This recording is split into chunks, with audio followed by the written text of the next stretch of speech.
सभी दोस्तों को प्यार भरा नमस्कार। आज का जो हमारा टॉपिक है वो उच्चतम न्यायालय उच्च न्यायालय है, हाई कोर्ट। तो हाई कोर्ट के बारे में अपन पढ़ेंगे। तो हाई कोर्ट के बारे में ज़्यादा लंबा कोई वीडियो नहीं बनाएंगे, ठीक है। बहुत छोटा सा शॉर्ट सा इसको याद रखेंगे कि जैसे एग्ज़ाम के अंदर अगर इनके अनुच्छेद के मिलान के क्वेश्चन आते हैं तो उसको अपन अप्रोच कर पाएँ, भूले नहीं। बाकी बेसिक चीज़ तो आपको बुक में मिलेगी, वहाँ से पढ़ें अच्छे से, क्योंकि वहाँ से ही क्वेश्चन एग्ज़ाम में सही हो पाएंगे। यहाँ पर तो ये है कि आप जो अनुच्छेद इनको मिस नहीं कर पाएँ और रिपीटली रिवीजन कर लें एग्ज़ाम से जस्ट पहले 5-10 मिनट के अंदर इस वीडियो को तेज़ी से चला के रिपीट रिवीजन कर लें। तो पेन को भी पास में रख लें और एकाग्रता के साथ इसको सुने, ठीक है। इसके अंदर हम क्या करेंगे, जो संविधान की जो अनुच्छेद हैं जिसके अंदर उच्च न्यायालय का वर्णन किया गया है, जो कि हमारे भाग 5 के अध्याय भाग 6 के अंदर अध्याय 5 है। तो ये थोड़ा सा ध्यान रखिए, भाग अपने अध्याय तो कौन सा है 6 और भाग कौन सा है 5। तो अध्याय 6 और भाग 5, ठीक है ना। उसके अंदर आर्टिकल नंबर 214 से लेके 231 तक इसका वर्णन किया गया है, तो इसका थोड़ा सा ध्यान रखें। 214 से 231 तक, ठीक है। फिर उसके बाद अधीनस्थ न्यायालय आते हैं जिनका वर्णन 233 से लेकर 237 तक किया गया है। इसको अपन बहुत आसानी से पढ़ेंगे, ठीक है ना। इसमें देखो नीचे इसमें मैंने ट्रिक में भी लिखा है, तो इसकी ट्रिक क्या है, देखिए 214 में हाई कोर्ट बना, 215 में अभिलेख रखा। तो हाई कोर्ट बना, अभिलेख रखा, तो मतलब अगर कोई चीज़ बनती है तो उसको अपन रिकॉर्ड में रखते हैं, तो पहले अभिलेख रखना पड़ता है, ठीक है ना। 214 में तो हाई कोर्ट बन गया और अभिलेख रखा, और 216 में गठन हुआ और नियुक्ति, 217 में नियुक्ति को देखा। तो अब आपने सब कोई चीज़ बना दी, हाई कोर्ट बना दिया, तो उसका क्या रखना पड़ेगा, रिकॉर्ड रखना पड़ेगा। अब रिकॉर्ड रखने के लिए आपको कुछ तो बिल्डिंग वगैरह बनानी पड़ेगी या गठन करना पड़ेगा किसी चीज़ का, तो ये गठन हो गया। और गठन के बाद फिर क्या हो गई, नियुक्ति हो गई। सब आपने किसी को गठित कर दिया तो वहाँ पर नियुक्तियाँ भी तो करनी पड़ेगी ना। और जब किसी की नियुक्ति होती है तो फिर वो आदमी नियुक्त होने से पहले क्या लेता है, शपथ लेता है, ठीक है ना। तो ये एक क्रम याद रखें। सबसे पहले तो हाई कोर्ट बनेगा, हाई कोर्ट बनने के बाद हाई कोर्ट क्या है, अभिलेख उसमें रखे जाएंगे हाई कोर्ट में, क्योंकि जो डिसीजन होते हैं अभिलेख वगैरह रखे जाते हैं। अभिलेख रखने के बाद उसका गठन किया जाएगा, गठन से पहले गठन करने के बाद नियुक्ति होती है, लेकिन नियुक्ति करने से पहले उसको शपथ दिलाई जाती है।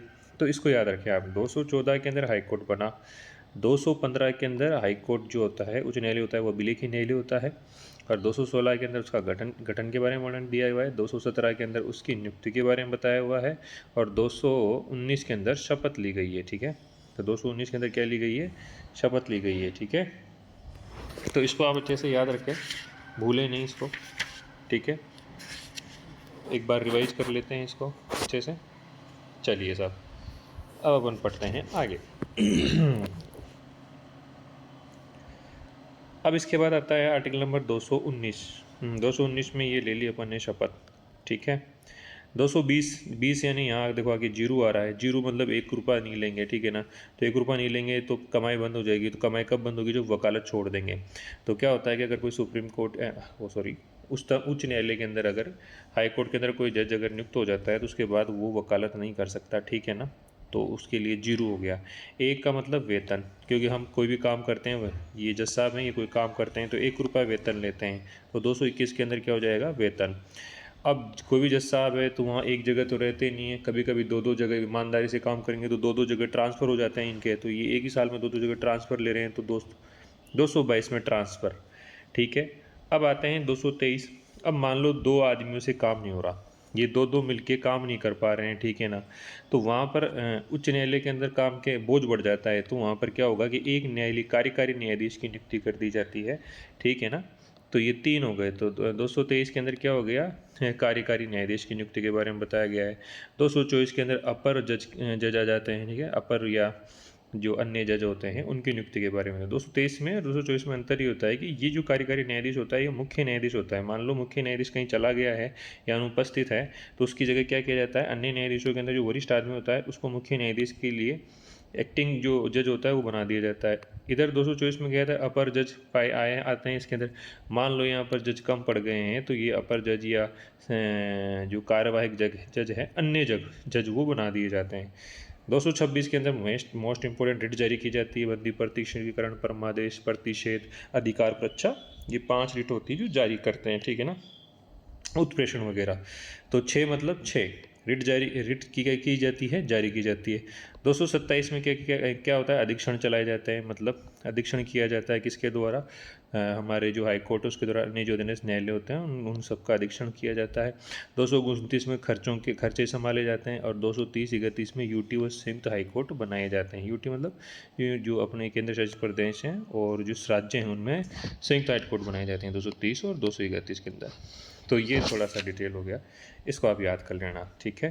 214 में हाईकोर्ट बना, 215 में अभिलेख रखा, 216 में गठन हुआ, 217 में नियुक्ति देखा, 219 में शपथ ली, 220 में वकालत छोड़ी, 221 में वेतन पाया, 222 में ट्रांसफ़र हो गया, 223 में कार्यकारी मुख्य न्यायाधीश, 224 में अपर जज आ गए, 226 में रिट आ गई, 227 में दीक्षण चलाए गए हैं, 229 में खर्चे संभाले गए, 230-31 में यूटीआई और संयुक्त राज्यों के लिए संयुक्त हाईकोर्ट का प्रावधान किया गया।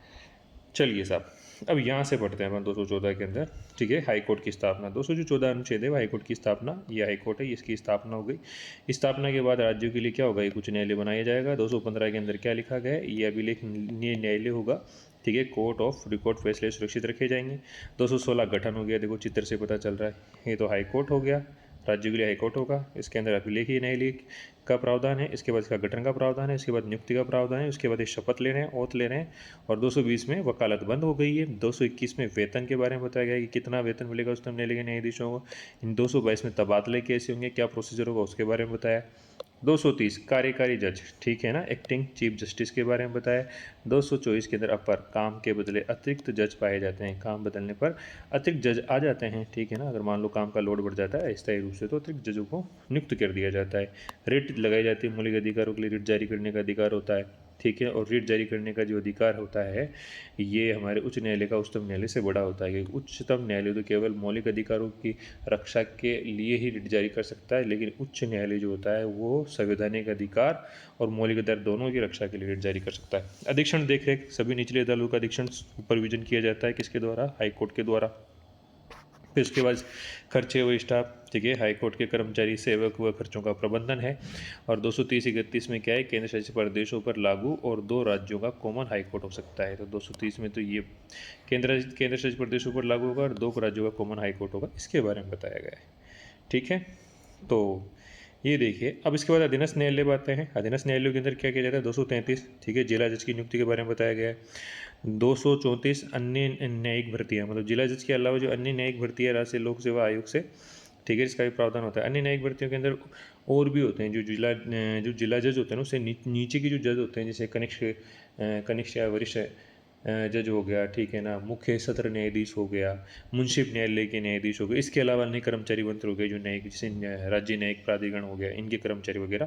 तो ये अन्य न्यायिक नियुक्तियाँ 234 में बताया गया है। 233 में तो जिला जज की नियुक्ति, 234 में अन्य न्यायिक भर्तियाँ, 235 में हाई कोर्ट का नियंत्रण हो गया, पोस्टिंग, प्रमोशन, अवकाश आदि के लिए हाई कोर्ट का पूरा नियंत्रण होता है, ये देखिए।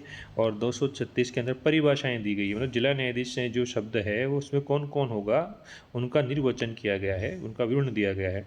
237 के अंदर मजिस्ट्रेट पर लागू, मतलब ये नियम राज्य के कुछ वर्ग मजिस्ट्रेटों पर, मतलब इसमें ये कहा गया है 237 के अंदर कि कुछ जो नियम होते हैं ना वो राज्यपाल के द्वारा, जितने अधीनस्थ न्यायालय होते हैं उनके ऊपर लागू किए जा सकते हैं राज्यपाल के द्वारा। तो ये नियम राज्य के कुछ वर्ग के मजिस्ट्रेटों पर भी लागू होंगे, इनके बारे में बताया गया है। तो अधीनस्थ न्यायालय 233 से 237, 233 में जिला जज की नियुक्ति, 234 में अन्य न्यायिक भर्ती, 235 में हाई कोर्ट का नियंत्रण, ठीक है, 236 के अंदर अर्थ या परिभाषाएं, 237 में मजिस्ट्रेट पर लागू, ठीक है। तो ये हो गया। तो हाई कोर्ट का ढांचा व जज कहाँ से, 214 से 224 तक हो गया। हाई कोर्ट की ताकत 226 रिट जारी करना, 227 अधीक्षण करना, और अधीनस्थ न्यायालय 233 से लेकर 235 कंट्रोल, तो जिला जज से शुरू होता है, 235 कंट्रोल तक मुख्य हैं ये। चलो, भारतीय संविधान की ट्रिक ऐसे, और इसको और अच्छे से देखो, इसे देख लो एक बार और, ठीक है। उच्च न्यायालय हो गए इधर, तो उच्च न्यायालय 214 में हाईकोर्ट की स्थापना हो गई, 215 में अभिलेख न्यायालय हो गया, 216 में गठन हो गया, 217 में नियुक्ति हो गई, 219 में शपथ हो गई, 220 में वकालत बंद हो गई, और ये इसमें 221 में वेतन हो गए। तो इन चित्रों से ही पता चल जाएगा अपन को। देखो आप, यहाँ पर तो हाई कोर्ट हो गया, ये अभिलेख न्यायालय हो गया, इसका गठन हो गया, यहाँ पर नियुक्ति हो गई, फिर शपथ हो गई, फिर उसके बाद वकालत में निर्बंधन हो गया, और उसके बाद वेतन हो गया। 21 के अंदर 22 में ट्रांसफ़र होता है, ठीक है। तो ये 22 के अंदर ट्रांसफ़र हो गया, क्योंकि दो दो जगह ये ट्रांसफ़र ले रहा है। 23 के अंदर दो दो आदमी मिलकर काम नहीं करें, तीसरा आदमी बुलाया गया मुख्य कार्यकारी न्यायाधीश। 224 के अंदर मान लो अस्थायी रूप से काम करना पड़ रहा है तो अपर जज की नियुक्ति कर दी गई। 226 के अंदर रिट जारी करना, 227 में अधीक्षण चलाए गए, 229 में खर्चे संभाले, 230 में यूटी और यूटी व संयुक्त हाई कोर्ट बनाए गए। तो ये ध्यान रखिएगा, ठीक है। तो इसमें हो गया। फिर एक बार इसको वापस से एक बार और रिवाइज कर लीजिए। जज साहब का सफ़र उच्च न्यायालय का 214 से 231 तक।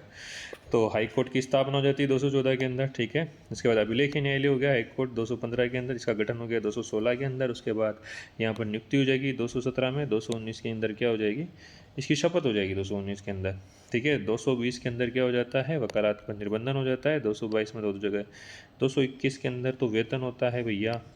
221 में क्या होता है, वेतन होता है, 1 रुपये लेता है। 222 में तबादला हो जाता है, 222 में तबादला। 223 के अंदर कार्यकारी CGI मतलब CGI होता है।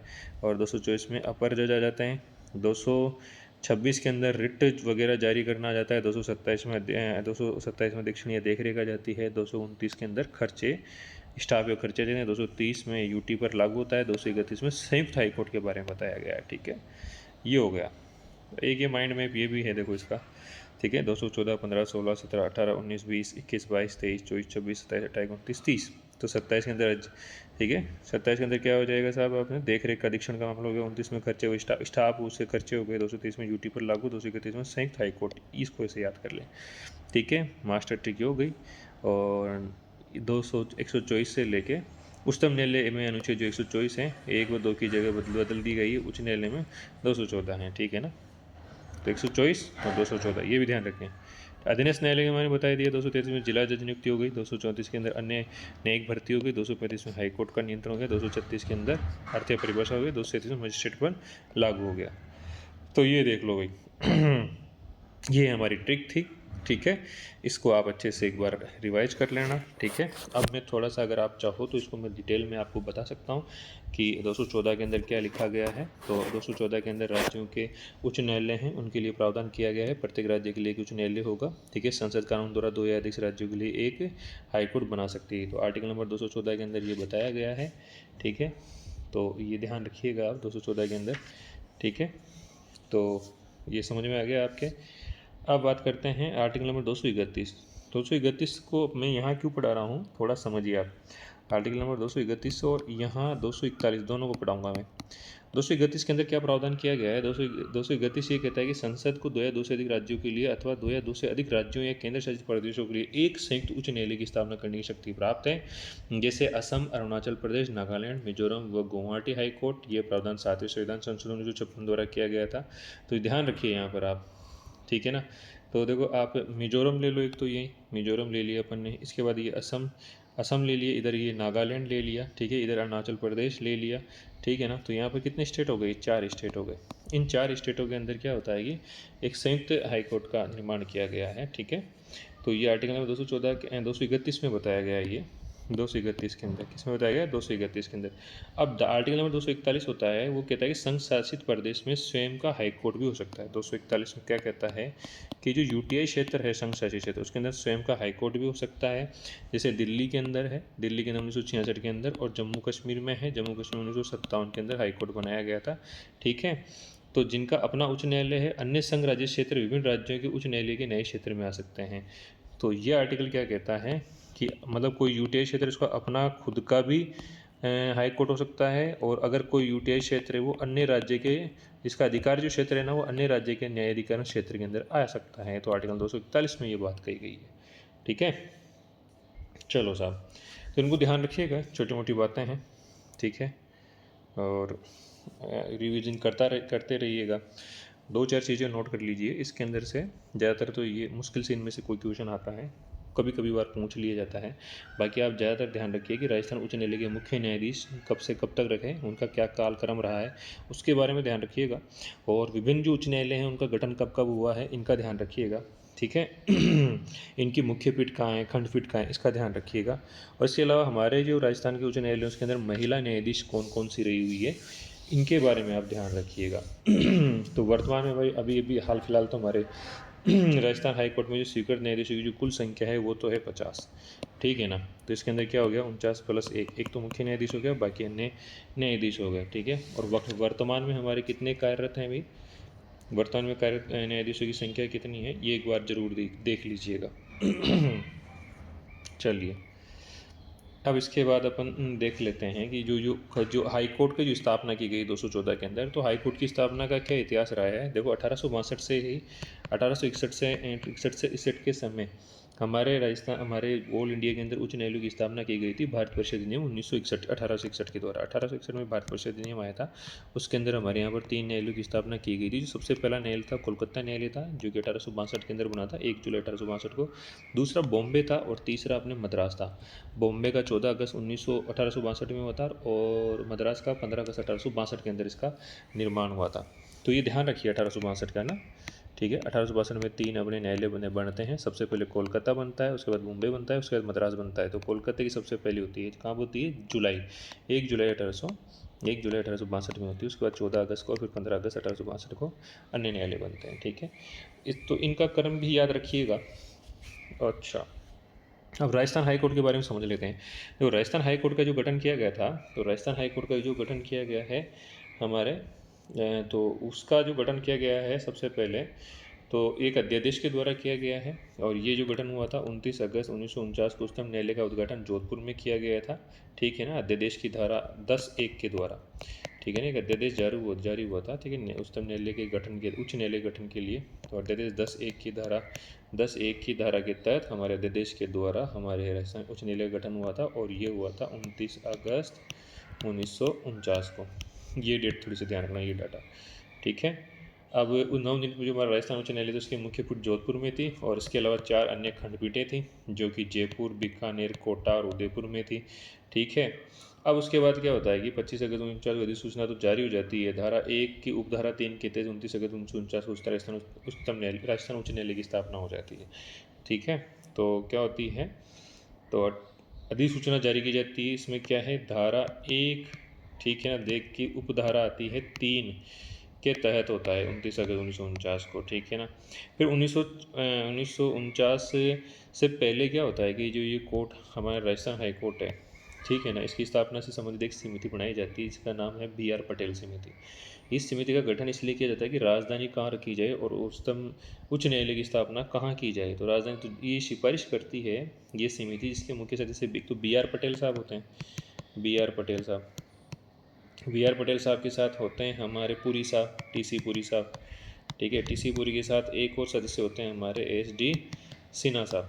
ये तीनों मिलके क्या करते हैं, एक समिति होती है, इसको BR पटेल समिति कहा जाता है। ये समिति एक रिपोर्ट देती है 27 मार्च 1949 को, जिसमें राजधानी जयपुर में और उच्च न्यायालय जोधपुर में स्थापित करने की सिफारिश की जाती है, ठीक है।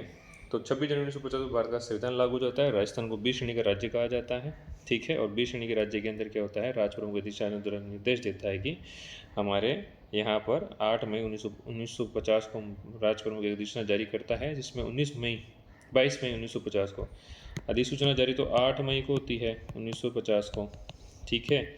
और 22 मई 1950 को हमारे राजस्थान के नए उच्च न्यायालय बीकानेर, कोटा और उदयपुर जो खंडपीठ थी समाप्त कर दी जाती है, ठीक है। तो ये ध्यान रखिएगा, जो हमारे जो कौन कौन सी खंडपीठ समाप्त कर दी जाती है, एक तो क्या कर दी जाती है, बीकानेर की खंडपीठ समाप्त करनी जाती है, कोटा की और एक उदयपुर की, ठीक है ना। ये खंडपीठें समाप्त कर दी जाती है, बीकानेर, कोटा और उदयपुर। ये कब की जाती है, 22 मई 1950 को की जाती है, ठीक है ना। अभी राज्य पुनर्गठन अधिनियम 1956 आता है, इसमें P सत्यनारायण राव समिति भी होती है, P सत्यनारायण राव समिति। अब ये समिति क्यों इम्पोर्टेंट है साहब, क्योंकि ये समिति भी एक रिकमेंडेशन करती है, लेकिन यही समिति रिकमेंडेशन करती है 1956 के अंदर राज्य पुनर्गठन अधिनियम 1956 के अंतर्गत इसको बनाया गया है, और ये करती है 26 फरवरी 1958 को ये क्या करती है, ये एक सिफारिश करती है, जिसके द्वारा 26 जनवरी 1958 को जो हमारे राजस्थान की जो खंडपीठ है, जोधपुर खंडपीठ ही रहती है, और जयपुर खंडपीठ को समाप्त कर दिया जाता है।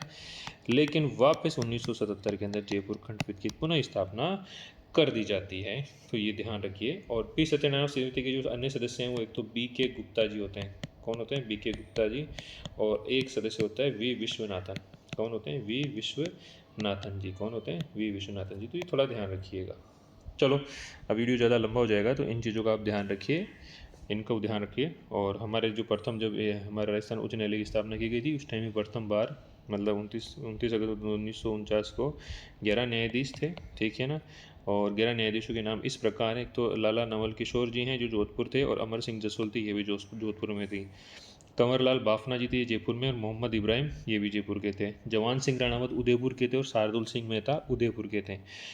दुर्गा शंकर दवे बूंदी के थे, और के शर्मा भरतपुर में थे, और त्रिलोक चंदन बीकानेर में, और खेमचंद गुप्ता कोटा में, और आनंद नारायण कोल अलवर में।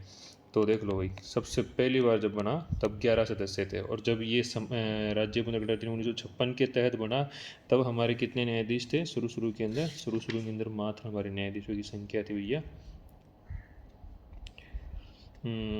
शायद 6 के लगभग थी शायद, ठीक है ना।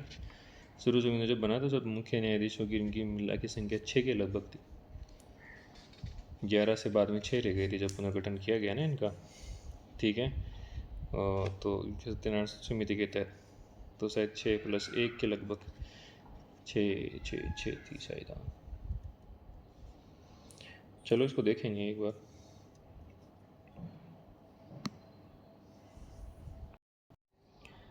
हाँ, वर्तमान में हमारे जो न्यायाधीश है ना, वर्तमान के अंदर, तो वो टोटल तो संख्या तो 50 है, ठीक है ना। जिसमें से 38 तो क्या होते हैं? स्थायी न्यायाधीश होते हैं, 12 अस्थायी अतिरिक्त न्यायाधीश होते हैं। कौन से होते हैं? अतिरिक्त।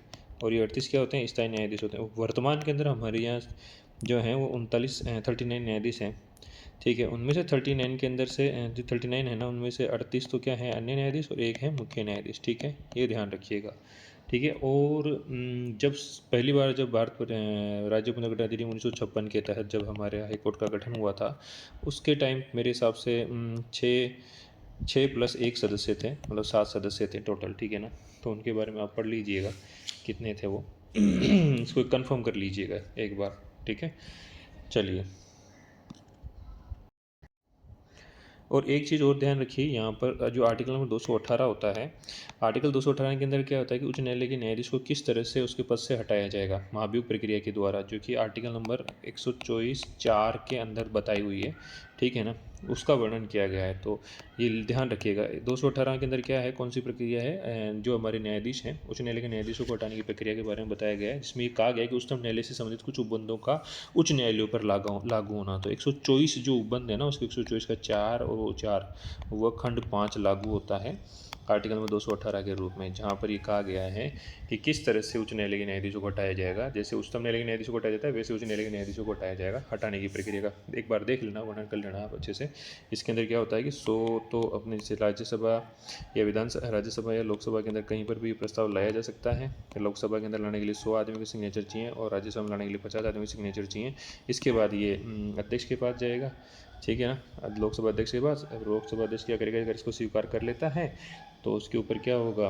एक कमेटी बनाई जाएगी, और ये कमेटी कौन कितनी 3 सदस्यीय कमेटी होती है। इस समिति में क्या होता है? एक उच्चतम न्यायालय का मुख्य न्यायाधीश, अन्य न्यायाधीश होगा, एक उच्च न्यायालय का मुख्य न्यायाधीश होगा, एक प्रख्यात न्यायविद होगा। ये क्या करेगा? अपनी रिपोर्ट देगा। रिपोर्ट 2 आधार के ऊपर दी जाती है, या तो उसके सिद्ध कदाचार का दोषी पाया जाए, या फिर वो अक्षम हो जाए। इन 2 कंडीशन के अंदर उसको क्या कर दिया जाता है? उस 2 कंडीशन के अंदर इसको क्या कर दिया जाए? हटा दिया जाता है। लेकिन ये प्रस्ताव ध्यान रखना विशेष बहुमत के द्वारा पारित होना चाहिए। विशेष बहुमत का मतलब अगर सदन है, सदन की संख्या का 50% से प्लस, ठीक है। और मतदान मतलब उपस्थित मतदान का 2/3 का प्लस, अगर ये होगा तभी क्या होगा? वो पारित होगा विशेष बहुमत से, ठीक है। तो अभी तक तो हमारा इंडिया के अंदर है ना 2 ही उच्च न्यायालय के मुख्य न्यायाधीशों के ऊपर महाभियोग लाया गया था, ठीक है। सॉरी, उच्चतम न्यायालय के 2 न्यायाधीश थे, एक तो वी रामास्वामी था, ठीक है ना, एक तो वी रामास्वामी था, और एक था हमारे दीपक मिश्रा जी। कौन थे? दीपक मिश्रा जी।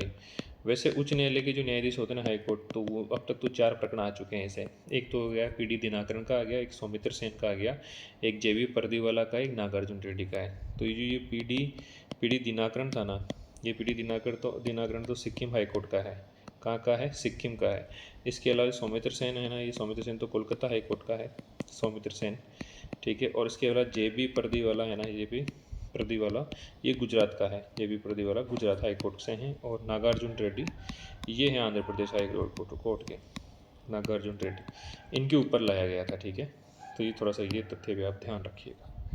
ठीक है, वीडियो अगर आपको अच्छा लगा हो तो आप इसको शेयर कीजिएगा, लाइक कीजिएगा, और इसमें कुछ कमियां हैं और अब मैं इसको और अच्छे से पढ़ा सकता हूँ, अपडेट कर सकता हूँ, तो आपके सुझाव कमेंट बॉक्स में ज़रूर छोड़िएगा। धन्यवाद, मिलते हैं अगले टॉपिक में।